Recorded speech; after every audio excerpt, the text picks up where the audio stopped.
ஆன்மீக நண்பர்கள் அனைவருக்கும் அன்பு கலந்த வணக்கங்கள். இன்றைக்கி நாங்கள் ஆன்மீகம் சம்பந்தமான பதிவில் தம்பியை காத்த அண்ணன் பழனி சர்ப்ப விநாயகர் சிறப்புகளை பற்றி பார்க்கலாம் வாங்க.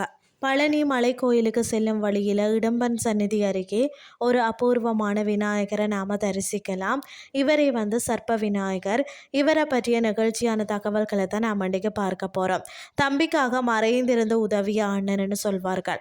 சிறுவன் வடிவில் இருந்த முருகனிடம் இடும்பன் சண்டையிட முயன்ற போதும் விநாயகர் அவரை காக்க வந்தார்.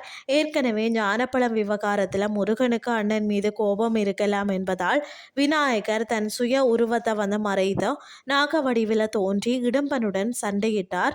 இவ்வாறு தம்பிய ஆபத்தில் இருந்து அண்ணன் காத்த இடமாகத்தான் இது இருக்கிறது. அதாவது இந்த விநாயகர் ஒரு சர்ப்பத்தின் அதாவது பாம்பு மீது அமர்ந்து காட்சி தருகிறாராம். விநாயகர் பார்த்தீங்கன்னா தனது வலது காலை நாகத்தின் தலை மீது வைத்துள்ளார் என்பதும் இதன் தனி சிறப்பு. வழிபாட்டு முறை பார்த்தீங்கன்னா மலைக்கோயிலில் அடிவாரத்தில் அதாவது பாத விநாயகர் வீற்றிருக்கிறார். மலையேற முன்பாக இவரை வணங்கி செல்வது பக்தர்களின் ஐதீகம்.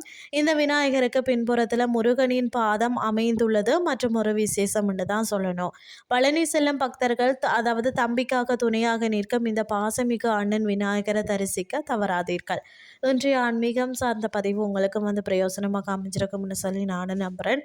இதே மாதிரி மற்றும் ஒரு ஆன்மீகம் சார்ந்த பதிவோடு உங்களை சந்திக்கிறேன். நன்றி.